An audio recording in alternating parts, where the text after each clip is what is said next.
శ్రీ విఘ్నేశాయ నమః. శ్రీ గురుభ్యో నమః. మహాసరస్వతి నమః. నమస్కారం అండి.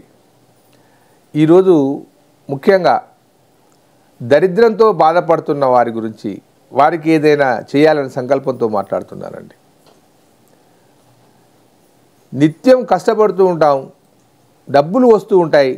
ఆ డబ్బులు ఎక్కడ నిలకడగా ఉండవు, అవి ఇలా వస్తాయి, అలా వెళ్ళిపోతాయి. లేదా కొన్ని అనారోగ్య సమస్యలకు పాలైపోతూ ఉంటాయి. ఎంత సంపాదించినా కానీ అది నిలవదు. రోజుకు 5,000 సంపాదిస్తారు, ఉండవు. రోజుకు 1,000 సంపాదిస్తారు, ఉండవు. ఇలా జీవితంలో 30 సంవత్సరాలు గడిచినా కానీ దాన్ని వెనక్కి తిరిగి చూసుకోకుండా ఇలానే జరుగుతూ ఉంటే నా కర్మ అనుకుంటే కాదు. దానికి ఏదైనా ఒక పద్ధతి ద్వారా దాన్ని ఒడిసి పట్టుకోవాలి. గరకపాటి గారు చెప్తూ ఉంటారు ఎప్పటికీ, మనం ఎంత సంపాదించామో అందులో ఒక పావుల భాగాన్ని దాచిపెట్టాలని చెప్తారు. కరెక్ట్గా అది ఆ ప్రయత్నం మనం చేసినా అది ఫలించకపోవచ్చు. అది ఎందుకు జరుగుతుంది, దేనివల్ల జరుగుతుంది అనుకోని ఖర్చులు అనుకుంటాం, వృధా ఖర్చులు చేస్తూ ఉంటాం, వ్యసనాలకు పెడుతూ ఉంటాం, డబ్బు నిల్వయేలా ఉంటుంది, దరిద్రంతో బాధపడుతుంటాం, పూజలు పునస్కారాలు అవన్నీ చేస్తాం కానీ డబ్బు నిలవదు. మరి ఎందుకు జరుగుతుంది? అది ఒక్కసారి మనం అవగతం చేసుకొని ముందు మనము పొదుపును ఎలా చేయాలో తెలుసుకున్న తర్వాత అది సాధ్యం కాని సందర్భంలో ఒక్కసారి జ్యోతిష్యాన్ని ఆసరా చేసుకోవాలి. జ్యోతిష్యంలో డబ్బు ఎలా ఎవరి దగ్గర ఉంటుంది, ఎందుకు ఉండట్లేదు అనే అంశం స్పష్టంగా తెలియజేస్తుంది. మనకు 9 గ్రహాలు, 12 రాసులు. ఈ 12 రాసులు 12 భావాలు. అంటే 12 భావాలు అంటే 12 పనులు. అవి 12 భావాలు, తనుభావాలు అంటారు వాటిని. ఎవరి జాతకంలోనైనా, జాతకం ఉన్నవారికి లగ్నం నుంచి 12 భావాలు ఉంటాయి. ఒకటి తనుభావం అంటే శరీరం గురించి తెలియజేస్తుంది. నువ్వు ఎలా ఉంటావు, నువ్వు దేహం ఎలా ఉంటుంది, దారుఢ్యం ఎలా ఉంటుంది, నువ్వు రూపం ఎలా ఉంటుంది తెలియజేస్తుంది. రెండవది ధనస్థానం. అది డబ్బు నిల్వ ఉంటుందా, ఉండదా, ఎందుకు ఉండదు, అన్ని వివరాలు తెలియజేస్తుంది. మూడవ ఇల్లు భాతృస్థానం అంటే సోదరి మధ్య బంధవ్యం ఎలా ఉంటుంది. నాలుగవది చతుర్థ స్థానం. చతుర్థ స్థానము గృహము, ఇల్లు, విద్య మూడింటిని తెలియజేస్తుంది. ఐదవ ఇల్లు సంతాన స్థానము, ఇంటెలిజెన్స్ స్థానం. నీ జ్ఞానం ఎలా ఉంది, తెలివితేటలు ఎలా ఉన్నాయి, చాకచక్యం ఎలా ఉంది, నీకు సంతానం ఎలా ఉంటుంది అది తెలియజేస్తుంది. ఆరవ ఇల్లు రుణరోగం. రుణాలు, అప్పులు చేస్తారా, రోగాలు వస్తాయా భవిష్యత్తులో తెలియజేస్తుంది. ఏడవ ఇల్లు అది దంపతుల జీవితాన్ని తెలియజేస్తుంది, స్నేహబంధాన్ని తెలియజేస్తుంది, ఉమ్మడి వ్యాపారాన్ని తెలియజేస్తుంది, కమ్యూనికేషన్ స్కిల్ తెలియజేస్తుంది. ఎనిమిదవ ఇల్లు ఆయుష్. మీరు ఎంతకాలం సరిగా ఉంటారు, ఎంతకాలం ఈ భూమిపైన ఉంటారు. తొమ్మిదవ ఇల్లు పితృస్థానం. తల్లిదండ్రుల బాంధవ్యాలు ఎలా ఉంటాయి, నీ భాగ్యం ఎలా ఉంటుంది, నీ భవిష్యత్తు ఎలా ఉంటుంది అది తెలియజేస్తుంది. 10వ ఇల్లు కర్మస్థానం. కర్మ అంటే నువ్వు చేసే పని, ఏదో గత జన్మలో కర్మ విషయాలు కాదు, ప్రస్తుతం చేస్తున్న పనులు ఎలా ఉంటాయి, భవిష్యత్తులో ఏమవుతావు, నువ్వు ఎందుకు ఈ మనం అనుకున్న పని కావట్లేదు, మన వృత్తి ఎందుకు సాగట్లేదు, ఈ బిజినెస్ పనికొస్తుందా పనికి రాదు అన్న విషయాన్ని స్పష్టంగా తెలియజేస్తుంది. ఏకాదశ స్థానం. నీకు దేని ద్వారా లాభం వస్తుంది, దేని ద్వారా ఆర్థికంగా పుష్టి జరుగుతుంది ఈ విషయం తెలియజేస్తుంది. ఇక 12వ ఇల్లు నువ్వేమైనా జైలు పాలవుతాయా, ఏదైనా యాక్సిడెంట్లు జరుగుతాయా, లేదా దంపతుల మధ్య ఏమైనా పరస్పరం గొడవలు అవుతాయన్న విషయాన్ని తెలియజేస్తుంది. ఇన్ని విషయాలు స్పష్టంగా తెలియజేస్తుంది జ్యోతిష శాస్త్రం.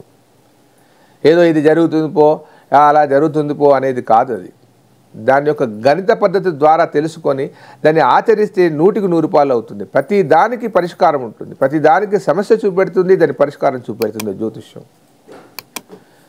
ఇక్కడ మనకు ఈ ఆర్థిక విషయాలన్నీ లెక్కగట్టేది మాత్రం 2వ స్థానం, 11వ స్థానం. 2వ స్థానంలో కనుక మంచి గ్రహాలు ఉండి ఆ స్థానాధిపతి మంచి గ్రహంతో కనుక ఉండేది ఉంటే అతని దశ వచ్చినప్పుడు అద్భుతమైన ఫలితాలు వస్తాయి. కానీ ఆ యొక్క స్థానంలో దుష్టగ్రహాలు కనుక ఉండి సరిగా లేకపోతే ఎప్పటికీ బాధపడుతూనే ఉండాలి. ఆ విషయాన్ని తెలుసుకోవాలి. ఈ గ్రహం ఎన్ని రోజులు ఉంటుంది, నా జీవిత కాలంలో ఈ ఇబ్బంది ఎలా పోవాలి, ఓవర్కమ్ చేయాలని. తర్వాత 5వ ఇల్లు అది తెలివితేటలకు సంబంధించింది. తెలివితేటలు లేకపోతే డబ్బు రాదు, డబ్బు వచ్చినా అది నిలబడదు. 5వ స్థానం. కాబట్టి ఇంటెలిజెన్స్ స్థానంలో కూడా ఏదైనా దుష్టగ్రహం ఉందా, గ్రహదృష్టి ఉందా, ఏ ఏ ఏ రకంగా ఇబ్బంది ఉంది?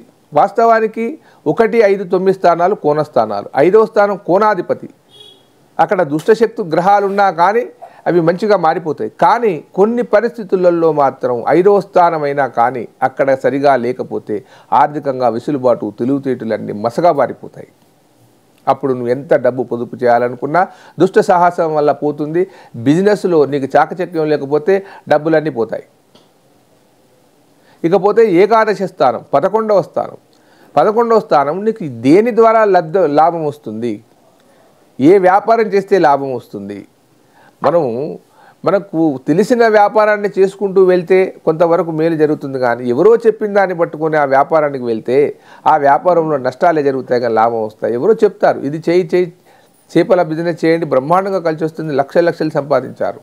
గతంలో ఒకసారి ఇలా జరిగింది. ఒక కోళ్ళ ఫామ్ పెట్టి అతను నా దగ్గరకు వచ్చాడు, కానీ కోళ్ళ ఫామ్ పెడుతున్నాను గురుగారు, చాలామంది ఇందులో లాభాలు గడిస్తున్నారని అన్నారు. నానా ఇది నీకు పనికిరాదు, ఎందుకో నాకు నచ్చట్లేదని చెప్పాను నేను. పెట్టాడు, బ్రహ్మాండంగా కోళ్ళ ఫామ్ నిర్మించాడు. మొదటిసారి లాభం బాగానే వచ్చింది. రెండోసారి అనివార్య కారణాల వల్ల ఆ కోళ్ళన్నీ చచ్చిపోయాయి. తీరని అపార నష్టం జరిగింది. మరి ఇతనిదే కాదు, ఇతర పౌల్ట్రీ ఫామ్లకు కూడా అలా జరిగిందని చూస్తే కాదు, ఈయన ఫామ్లోనే జరిగింది అది. మిగతా అన్ని బ్రహ్మాండంగా లాభాలు ఉన్నాయి. కొన్ని సందర్భాలలో ఏం జరిగింది, అతను పెంపిన తర్వాత మార్కెట్లోకి వచ్చే టైం వరకు సగం రేటుకు వచ్చేసింది అది. కాబట్టి ఆచితూచి అడుగులు వేయాలి. పెద్దల మాటలు మనకు సద్దన్న మూటలు. జ్యోతిష్యం అనేది పెద్దలు మనకు నిర్వచించిన వచనాలు అవి. వారు ఇలా చెప్పారు అని అంటే అనుభవపూర్వకంగా నడిచింది. జ్యోతిష్యం ఎందుకు నిలబడుతుంది? ఇన్ని సంవత్సరాల నుంచి ఎంతోమందికి లాభం చేకూరింది కాబట్టి నిలబడుతుంది అది. లేకపోతే ఎప్పుడో దాన్ని తీసిపడేసి అక్కరాని సబ్జెక్ట్ అనేవారు. దైవానుగ్రహమైన సంబంధమైన విషయం అది. భగవంతుడు ప్రత్యక్షంగా కనబడకుండా పరోక్షంగా మానవాళికి సేవ చేసే విధానమే జ్యోతిష్యం. దీన్ని మూఢనమ్మకం అని దాన్ని తీసేసేది కాదు. ఇకపోతే ఇంత చెప్పినా కానీ జ్యోతిష్యంలో ఇన్ని విభాగాలు ఉన్నాయని చెప్తున్నాను. దీని పరిష్కార మార్గం చెప్తాను. ఇలా దుష్టగ్రహాలు కలిగినప్పుడు ఈ ధనాధిపతి ఎవరైతే ఉన్నారో, లేదా ఏకాదశిపతి ఎవరైతే ఉన్నారో, పంచమాధిపతి ఎవరైతే ఉన్నారో సరిగ్గా లేనప్పుడు వారి గ్రహారాధన చేయాలి.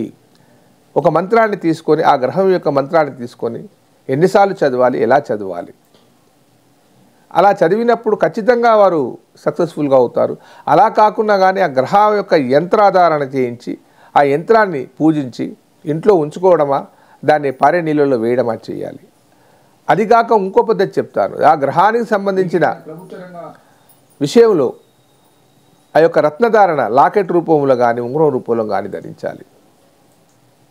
కాబట్టి ప్రతి ఒక్క గ్రహానికి శక్తి ఉంది, అది జ్యోతిష శాస్త్రం తెలియజేస్తుంది. లేదు ఇవన్నీ కూడదు, నా వల్ల కాదు అనుకుంటే దానికి ఇంకో పద్ధతి చెప్తాను మీకు. ఒక లక్ష్మీ యంత్రాన్ని, సరిగ్గా ఒక లక్ష్మీ యంత్రాన్ని ప్రతినిత్యం పూజించండి. ఆర్థికంగా వెసులుబాటు జరుగుతుంది. ఊరికేనే పటాలు కట్టించి అక్కడ మార్కెట్లో దొరికే యంత్రాలతో సరిపోదు. అది ఒక యంత్ర నిర్మాణం చేయాలంటే ఒక రాగి రేగి పైన బీజాక్షరాలను చెక్కించి దాన్ని షోడశ ఉపచారాలు చేసి గావ్యాదివాసము, జలాదివాసము, పుష్పాదివాసము, సుగంధాదివాసము అవన్నీ చేసి గురు పరంపరతో గురు మంత్రధారణ చేసి ఒక కంకణబద్ధుడై అది చేతికి కట్టుకొని ఆ మంత్రాన్ని కనుక ఉపాసించి కనుక చేస్తే ఖచ్చితంగా ఫలితం వస్తుంది. మీకు ఇలాంటి యంత్రం ఏదైనా కావాలనుకుంటే నన్ను సంప్రదించండి, అపాయింట్మెంట్ తీసుకోండి, మీకు ఖచ్చితంగా పంపిస్తాను. ఇంకా ఇది కూడా చేత కాదు అని అనుకున్న వారికి చెప్తున్నాను. న్యూమరాలజీ ప్రకారంగా మీ నేమ్ కరెక్ట్ చేసుకోండి. నేమ్ కరెక్షన్ చేసుకున్న తర్వాత అది వైబ్రేట్ అవుతుంది. అద్భుతం. ఎంతోమందికి ఈ విషయంలో సహాయం చేశారు. నేమ్ కరెక్షన్ చేసుకున్న తర్వాత వాళ్ళ జీవితాలు మారిపోయాయి. ఏది ఏమైనప్పటికీ ఇంత బాధల్లో ఉన్నాం కదా, ఈ బాధలను మన కుటుంబాన్ని గట్టెక్కించడానికి, మన పిల్లల భవిష్యత్తును సరిచేయడానికి, నీకును స్థిరంగా ఉండడానికే చెప్తున్నాను తప్ప వేరే విధంగా ఇది బిజినెస్ చేసి 100,000 సంపాదించాలన్న ఉద్దేశం మాత్రం నాకు లేదు. నాకున్న జ్ఞానంతో ఎంతో అంతో మానవాళికి సేవ చేయాలని, నా జ్ఞానాన్ని 10 మందికి పంచాలని, నా వల్ల ఇతరులు ఉపయోగపడాలని, నా జీవితం సార్థకత కావాలన్న ఉద్దేశమే కానీ దీన్ని ఏదో పెట్టి యూట్యూబ్ పెట్టి ఆ 10,000 20,000 గుంజేవని కాదు. స్పష్టంగా చెప్తున్నాను ఈ విషయం. ఇకపోతే ఇంకా దరిద్రాలు తొలగించుకోవాలంటే ముఖ్యమైన 4 సూత్రాలు ఉన్నాయి. పరిశుభ్రమైన వాతావరణాన్ని ఉంచుకోండి. వాతావరణం ఇంటి చుట్టూ కలుషితమైన వాతావరణాన్ని తీసేయండి. మలిన దుస్తులు వేయకండి. ఇవి జాగ్రత్తగా ఉండండి. అప్పుడు కానీ మీరు అభివృద్ధిలోకి వస్తారు. మీకు ఏదైనా జ్యోతిష్య సహాయం కావాలనుకుంటే కింది నెంబర్ ఫోన్ చేయండి. దయచేసి లైక్ చేయండి, షేర్ చేయండి. సర్వే జనా సుఖినో భవంతు.